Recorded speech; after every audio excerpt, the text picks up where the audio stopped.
بسم الله الرحمن الرحيم. الف لام ميم.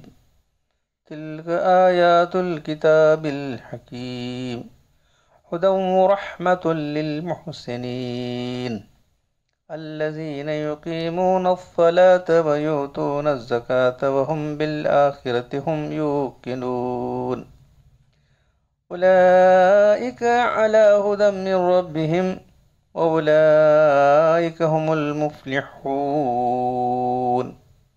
صدق اللہ العظیم. اس سورۃ لقمان کی ابتدائی آیات ہیں. ان آیات کا ترجمہ یہ ہے، یہ ایک پکی کتاب کی آیتیں ہیں. ہدایت اور رحمت ان لوگوں کے لیے ہے جو نیکی کرنے والے ہیں. تو کون ہے وہ نیکی کرنے والے لوگ؟ جو نمازوں کو قائم کرنے والے ہیں، زکوٰۃ کو ادا کرنے والے ہیں، آخرت پر پورا یقین رکھنے والے ہیں. ایسے لوگ ہی اپنے رب کی طرف سے ہدایت کے راستے پر ہیں، اور یہی لوگ ہیں جو فلاح پانے والے ہیں. تو جو احادیث آپ کے سامنے آنے والی ہیں ان کی مناسبت سے میں نے یہ آیتیں تلاوت کی ہیں. فرائض اسلام، حدیث نمبر 10. حدیث نمبر بن عبید اللہ قال جاء رجل الى رسول اللہ صلی اللہ علیہ وسلم من اہل نجد سائر الرأس نسمع دبی الصوت ولا نفقه ما يقول حتى دنا برسول الله صلى الله عليه وسلم فإذا هو يسأل عن الإسلام فقال رسول الله صلى الله عليه وسلم 5 صلاة في اليوم والليلة فقال هل لي غيرهن فقال لا إلا أن تطوع. قال رسول الله صلى الله عليه وسلم صيام شهر رمضان فقال هل لي غيره قال لا إلا أن تطوع. قال وذكر رسول الله صلى الله عليه وسلم الزكاة وقال هل لي غيرها قال لا إلا أن تطوع. قال فأدبر الرجل ويقول والله لا أزيد على هذا ولا أنقص منه. وقال رسول الله صلى الله عليه وسلم أفلح الرجل إن صدق. متفق علیہ. حضرت طلحہ بن عبید رضی اللہ تعالیٰ عنہ سے روایت ہے کہ نجد سے ایک شخص اللہ کی خدمت میں حاضر ہوا جس کے بال پراگندہ پریشان تھے. ہم اس کی آواز کی گنگناہٹ تو سن رہے تھے لیکن فاصلے پر ہونے کی وجہ سے سمجھ میں نہیں آ رہے تھے کہ وہ آپ سے کیا کہہ رہا ہے. یہاں تک کہ وہ اللہ کے بالکل قریب پہنچ گیا تو ہم نے سنا کہ وہ اسلام کے فرائض کے بارے میں آپ سے سوالات کر رہا ہے. اللہ کے رسول نے اس کے جواب میں فرمایا اللہ تعالیٰ نے رات دن میں 5 نمازیں فرض کی ہیں. یہ سن اس نے کہا کہ اس کے علاوہ کچھ اور بھی مجھ پر فرض ہیں؟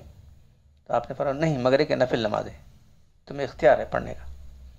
پھر اللہ کے رسول نے اس سے فرمایا اور ماہ کے روزے رمضان کے. تو اس نے پوچھا کیا اس کے علاوہ اور کچھ روزے مجھ پر فرض ہیں؟ تو آپ صلی اللہ علیہ وسلم نے فرمایا نہیں مگر ایک نفل روزے جس کا تمہیں اختیار ہے. راوی کا بیان ہے کہ اللہ نے اس کے بعد زکوٰۃ ذکر فرمایا.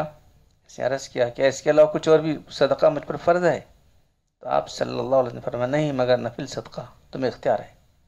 اس کے بعد وہ شخص یہ کہتا ہوا چلا گیا کہ خدا کی قسم میں نہ تو اس میں کچھ زیادتی کروں گا اور نہ اس میں کچھ کمی کروں گا. تو اللہ کے رسول نے فرمایا اگر اس شخص نے سچ کہا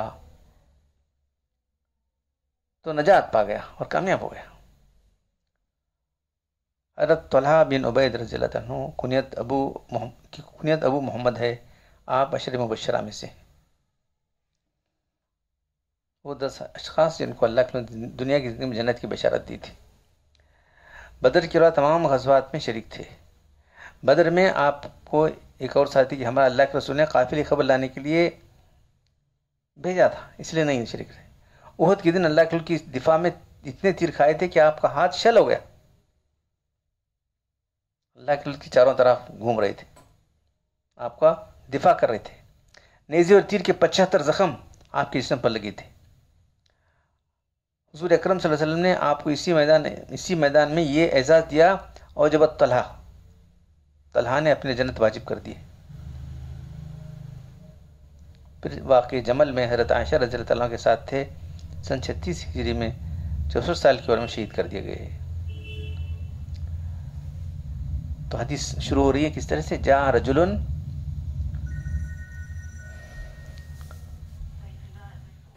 الی رسول اللہ صلی اللہ علیہ وسلم.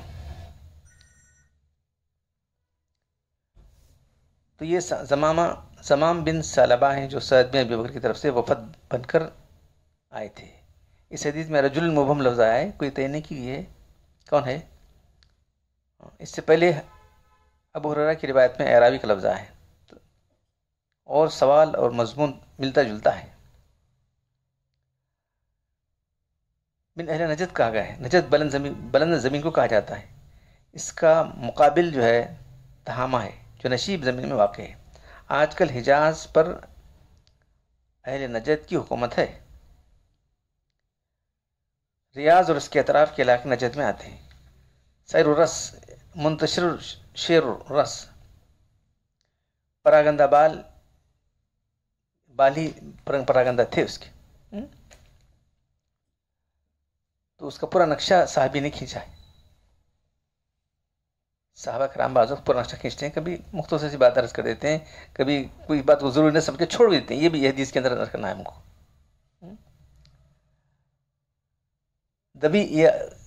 دیو نخل بنبناہٹ، دیو نحل شہد کی مکھیوں کی سی بھنبھناہٹ جو ہوتی ہے ویسی آواز ہم سن رہے تھے دور رہنے کی وجہ سے، یا وہ اس طرح سے کر رہا تھا، وہ جو سوال کر رہا تھا اس کی وجہ سے. دوی سے مراد ایسے کلمات ہیں جن کی آواز سنی جا رہی ہے لیکن مفہوم سمجھ میں نہیں آتا تھا، جیسے شہد کی مکھی کی آواز ہوتی ہے. اس شخص کی بالوں لباس کیسے استعمال ہو رہا تھا؟ ایک طویل سفر کر کے آیا ہے. سوال کے دوران گنگناہٹ کی آواز سے معلوم ہوا کہ اس پر اللہ کے رسول صلی اللہ علیہ وسلم کا رعب بڑھا ہے، آپ کا جلال ہے، جس کی وجہ سے جو اللہ تعالیٰ نے آپ کو نوازا تھا. فیضا ہو یا سلو نے تعجب کے لیے ہے. ایسے ضعیف پراگندہ حال اور اسے بدوی دیہاتی سے اسلام کے سوال کرنا تعجب اور غیر متوقع تھا. تو اسلام کے فرائض کے بارے میں وہ جو ہے پوچھ رہا تھا.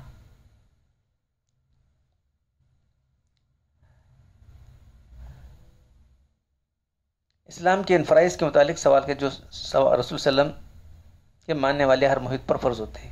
اسلام کی حقیقت اور تعریف کے بارے میں سوال نہیں تھا. اسلام کی حقیقت کے بارے میں سوال نہیں تھا.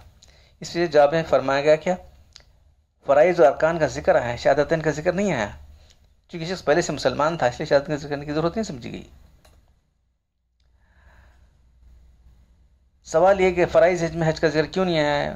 ممکن ہے حج فرض نہ ہو، حج تو 9 ہجری میں فرض ہوا، یا ممکن ہے یہ غریب آدمی ہوگا تو حج اس پر فرض نہیں ہوا ہوگا، یا ممکن یہ بھی ہے کہ راوی نے اس کو چھوڑ دیا ہو، راوی نے جو ہے بھول سے چھوڑ دیا ہو. تو یہ ساری چیزیں ہوتی ہیں ایک حدیث میں. تو ایک حدیث کو سمجھنا ہے تو کس انداز سے سمجھنا ہے؟ ایک حدیث میں تو تمام حدیث کو لے کے اس کا مفہوم نکالنا ہے ہم لوگوں کو. تو جن لوگوں نے جو ہے صرف کتابیں پڑھی ہیں انہوں نے جو ہے جو مستند لوگ ہیں ان کی شروع کا مطالعہ نہیں کیا، اس طرح سے غلط میں مبتلا ہو جاتے. ایک حدیث جو ہے اس کا کیا مفہوم ہے، کیا جو ہے اس کس محل میں یہ سب دیکھنا پڑتا ہے. اخبر نبی صلی اللہ علیہ وسلم، اللہ کے رسول کو تو جو چیزیں ضرورت تھی وہی بتائی ان کو، اس کے لیے کیا ضروری تھا.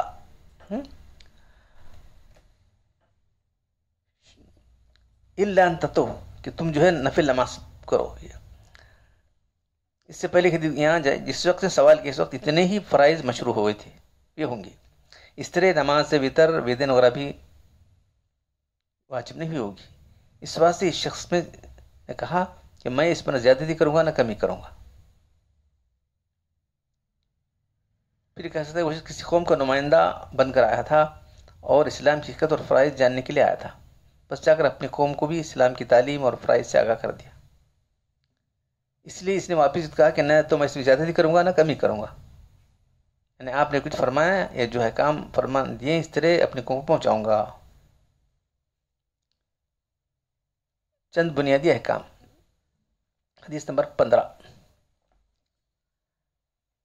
عن ابن عباس رضی اللہ تعالی عنہ قال ان وفد عبد القیس لما اتوا النبی صلی اللہ علیہ وسلم قال رسول اللہ صلی اللہ علیہ وسلم من القوم او من الوفد قالوا ربيعة قال مرحبا بالقوم او بالوفد غیر خزایا ولا ندامہ. قال الرسول صلی اللہ علیہ وسلم قالوا یا رسول اللہ انا لا نستطيع ان ناتيك الا في شهر الحرام وبيننا وبينك هذا الحي من الكفار مضر فمرنا بأمر فصل نخبر به من ورائنا وندخل به الجنة. وسألوه عن الأشربة فأمرهم بأربعة ونهاهم عن أربعة. أمرهم بالإيمان بالله وحده قال أتدرون ما الإيمان بالله وحده قالوا الله ورسوله أعلم قال شهادة أن لا إله إلا الله وأن محمدا رسول الله وإقام الصلاة وإيتاء الزكاة وصيام رمضان وأن تؤتوا من المغنم الخمس أن تؤتوا من المغنم الخمس. ونهاهم عن الأربعة عن الحنتم والدباء والنقير والمزفت قال احفظوهن وأخبروا بهن من ورائكم. متفق علیہ. حضرت عبداللہ بن عباس رضی اللہ تعالیٰ عنہ بیان کرتے ہیں کہ وفد عبد القیس نبی صلی اللہ علیہ وسلم میں حاضر ہوا، مدینہ میں پہنچا تو آپ نے پوچھا کون لوگ ہیں، یا پوچھا کس قبیلے کے وفد ہے. راوی کو شک ہے کیا الفاظ ہیں. دیکھیے صحابہ نے کہاں تک جو ہے کیا ہے کہ اللہ نے یہ الفاظ فرمائے تھے کہ یہ الفاظ فرمائے تھے، کہاں تک احتیاط کی ہے. آپ نے قوم کا لفظ فرماتے ہیں وفد کا، تو ان لوگوں نے جواب دیا قبیلہ ربی کے افراد ہم لوگ. آپ نے فرمایا خوش آمدید، چونکہ تم لوگ خوشی سے مسلمان ہو کر آئے ہو، اس لیے نہ دنیا میں تمہاری رسوائی ہے نہ آخرت کی شرمندگی. اہل وفد نے کہا یا رسول اللہ چونکہ ہمارے اور آپ کے درمیان یہ قبیلہ مضر کا جو مشہور جنگجو قبیلہ پڑتا ہے، اس لیے ہم آپ کی خدمت میں جلدی حاضر نہیں ہو سکتے، بار بار حاضر نہیں ہو سکتے. صرف انہی مہینوں میں آ سکتے ہیں جس میں لڑنا حرام ہے، یعنی حرمت والے مہینوں میں، اشہر حرم میں. لہٰذا آپ حق و باطل کے درمیان فیصلہ کرنے والے احکام، تو کیا پوچھ رہے ہو نا، بِأَمْرٍ فَصْلٍ، ایسے احکام جو بالکل حق و باطل میں فیصلہ کرنے والے احکام کو بتا دیجیے. آپ حق و باطل کے درمیان فرق کرنے والے ایسے احکام ہمیں عطا فرما دیجیے جس پر ہم خود بھی عمل کریں اور ان لوگوں کو بھی جو ہمارے پیچھے ان کو آگاہ کر دیں، جن کو اپنے پیچھے اپنے وطن اور قوم میں چھوڑ کر آئے ہیں. اس پر عمل کرنے سے ہم جنت میں پہنچ جائیں گے اور وہ بھی. انہوں نے برتنوں کے تعلق سے پوچھا جس میں نبیذ بنائی جاتی تھی، کون سے برتن استعمال میں آ سکتے ہیں اور کون سے نہیں. آپ صلی اللہ علیہ وسلم نے کو 4 باتوں کا حکم دیا، 4 باتوں کرنے کا حکم دیا، 4 باتوں سے منع کیا. اول یہ کہ اللہ پر ایمان لانے کا حکم دیا، اور فرمایا پوچھا کیا تم جانتے ہو کہ اللہ پر ایمان لانا کیا ہے؟ تو انہوں نے کہا کہ اللہ رسول خوب جاننے والا ہے، اس کا معنی کیا ہے، اللہ پر ایمان لانے کا مفہوم کیا ہے. تو آپ نے فرمایا کہ اللہ کی ہدایت پر ایمان لانا، اس عقیدت کی شہادت دینا کہ اللہ کے سوا کوئی معبود نہیں ہے اور محمد صلی اللہ علیہ وسلم اللہ کے رسول ہیں، پابندی سے نماز کا ادا کرنا، زکوٰۃ کا ادا کرنا، ماہ رمضان کے روزے رکھنا. ان 4 باتوں کے علاوہ بعد میں آپ نے فرمایا کہ جو ہے مال غنیمت میں سے 5واں حصہ ادا کرنا. اور 4 قسم کے برتن میں تم کو منع کرتا ہوں، لاکھ کے برتن سے، کدو کے توموں سے، درخت کی کھوکھلی جڑوں سے بنائے ہوئے اور رال کیے ہوئے برتنوں سے. اور فرمایا ان باتوں کو اچھی طرح یاد رکھو اور کر لو، جن مسلمانوں کو اپنے وطن میں چھوڑ کر آئے ہو ان کو بھی ان باتوں سے آگاہ کر دو. اسلام کی آواز جب مکہ اور مدینہ کے 4 اطراف پھیل گئی، دوسرے علاقے میں پہنچی تو مختلف مقامات کے قبیلوں اور قوموں کے افراد وفد کی شکل میں اسلامی تعلیمات کی حقیقت جاننے اور حضور صلی اللہ علیہ وسلم کی دعوت کی صداقت کو جاننے اور سمجھنے کے لیے دربار رسالت میں حاضر ہونے لگے. یہ وفود دینی تعلیمات اور اسلامی فرائض کو حضور اکرم صلی اللہ علیہ وسلم حاصل کرتے اور اپنے علاقوں اور قبیلوں میں جا کر واپس اسلام کی تبلیغ کرتے تھے. تو آپ دیکھ رہے ہیں یہاں پر کہ وفد آتے تھے، جماعتیں نہیں جاتی تھی، وفد آتے تھے دین اللہ کے پاس. اس سے پہلے بھی دو حدیث ہے.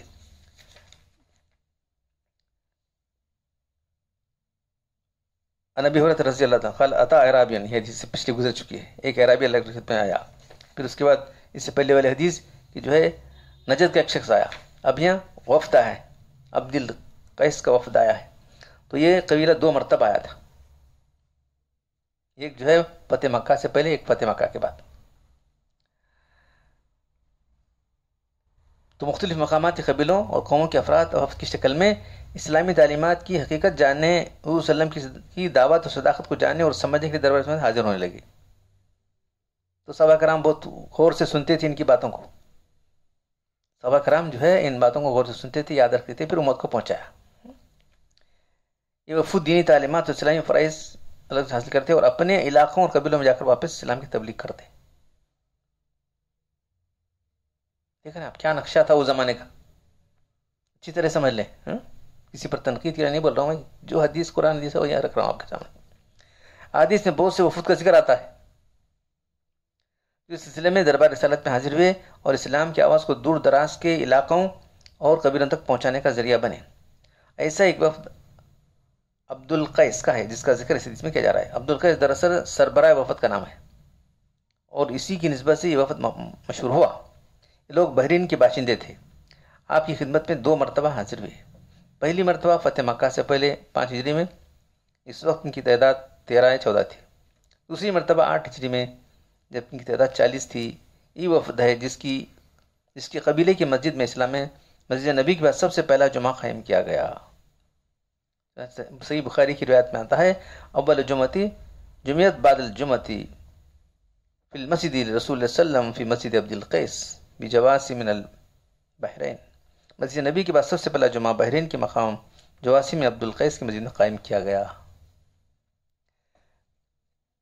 اس وقت کی سلسلے میں یہ منقول ہے کہ ایک دن اللہ کے وسلم نے اپنے صحابہ سے فرمایا تمہارے پاس ابھی ایک ایسا قافلہ آنے والا ہے جو اہل مشرق میں سب سے بہتر ہے. حضرت عمر رضی اللہ عنہ ان کو دیکھنے کھڑے ہوئے تو انہیں 13 آدمیوں کا قافلہ آتا ہوا نظر پڑا. جب قافلہ قریب آ گیا تھا تو عمر نے ان کو اللہ کے رسول کی بشارت سنائی اور قافلے کے ساتھ ساتھ دربار رسالت میں حاضر ہوئے. اہل قافلہ کی نظر جو ہی روئے نبی صلی اللہ علیہ وسلم پڑی سب کے سب بےتاباً آپ کی طرف دوڑ پڑے. فرت اشتیاق سے اپنا سامان اس طرح چھوڑ کر دیوان وار آپ کی خدمت میں حاضر ہو کر آپ کی دست مبارک کو چومنے لگے. حضرت عبد القیس جو امیر قافلہ تھے اگرچہ 9 عمر تھے لیکن سب سے پیچھے رہ گئے.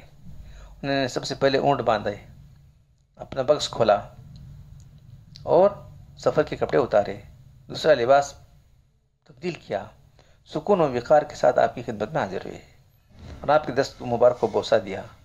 آدمی اچھی شکل کے تو نہیں تھے. اللہ کے رسول نے ان کی طرف نظر اٹھائی تو انہوں نے عرض کیا یا رسول اللہ آدمی کی محبت صرف اس کے ڈھانچے سے نہیں ہوا کرتی بلکہ اس کی قدر و قیمت اس کے 2 چھوٹے اعضاء سے ہوتی ہے، وہ زبان اور دل ہے. اسے عقل مند ہے. دیکھو آپ نے فرمایا تمہیں 2 خصلتیں ہیں جن کو اللہ اور رسول پسند کرتے ہیں، یعنی دانائی و بردباری. دانائی و بردباری اللہ کے لیے بتایا تمہارے اندر دانائی و بردباری ہے. میں نے کہا رسول اللہ خصلتیں مجھ میں پیدائشی ہیں یا کسبی ہیں، یا میں اپنی محنت سے حاصل کیا ہوں کہ پیدائشی فطری ہیں؟ اللہ کے رسول نے فرمایا یہ پیدائشی تمہارے اندر فطر ہے، جانے والی نہیں ہے، یہ فطرے. یہ 2 صفات. اس قبیلے کے افراد کو اپنے وطن سے مدینے آنے کے لیے کفار مضر کے درمیان سے گزرنا پڑتا تھا، راستہ وہیں پڑتا تھا ان کا. اس قبیلے کے بارے میں کہا جاتا ہے کہ بہت زیادہ جنگجو تھا. ان کی آبادی کے قریب جو گزرتا تھا اس سے جنگ ضرور لڑتے، اس کو لوٹ لیتے. اس لیے وفد نے کہا کہ چونکہ ہمارے درمیان عام دنوں میں آنا جانا بہت دشوار ہے اس لیے بار بار نہیں آ سکتے، صرف انہی مہینوں میں آ سکتے ہیں جو عرب میں اشر حرم سمجھے جاتے ہیں. اہل وفد کو جن چیزوں کی تعلیم دی گئی وہ 4 ہیں: اللہ پر ایمان، اس کے رسول پر ایمان، نماز، روزہ، زکوٰۃ. حج کا ذکر نہیں کیا، بعض محدثین نے اس حدیث میں حج کا ذکر بھی کیا ہے کیونکہ ابھی وہ فرض نہیں ہوا تھا یا کسی راوی نے اس کو چھوڑ دیا ہے. ان لوگوں کو ایک بعد میں حکم دیا گیا جو بطور خاص ہے مال غنیمت کا 5واں حصہ ادا کرنے کا ہے. ان کو حکم دیا کہ لوگ جہاد بھی کیا کرتے تھے، کفار سے مقابلہ رہی کرتے، جس میں مال غنیمت آتا ہے، تو مال غنیمت کا 5واں حصہ جو ہے بیت المال جمع کیا جائے۔ جن 4 چیزوں سے منع کیا گیا ہے وہ 4 برتن تھے جس میں ان دنوں میں شراب بنائی جاتی تھی، نبیذ بنائی جاتی تھی جو بعد میں شراب بن جاتی تھی۔ ان میں یہ مخصوص قسم کے برتن تھے جو عرب کے یہاں شراب بنانے اور رکھنے کے کام آتے تھے۔ تو 4 قسم کے برتن جو ہے حنتم، دبا، نقیر والمزفت، ان کی تفصیل بھی حدیثوں میں آئی۔ حنتم کس کو کہتے ہیں، دبا کس کو کہتے ہیں۔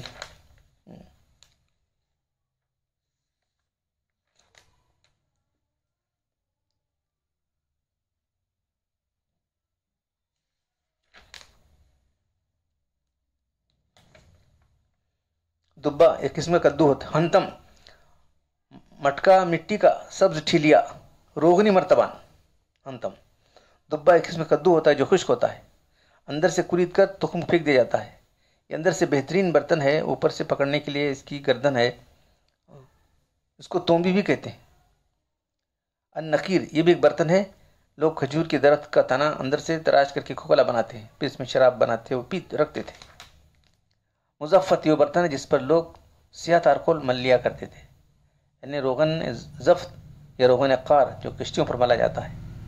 جاہلیت میں شراب کے ان برتنوں پر مسامات بند کرنے کی غرض سے مل لیا کرتے تھے، یہ بھی روغنی برتن ہے۔ ابتدا میں حرمت شراب کے وقت ان کی ممانعت کر دی گئی تھی کیونکہ شراب ان میں ہی رکھی جاتی تھی، تو اس لیے بعد میں اجازت مل گئی، بعد میں ان کی اجازت مل گئی، اب استعمال کر سکتے ہیں۔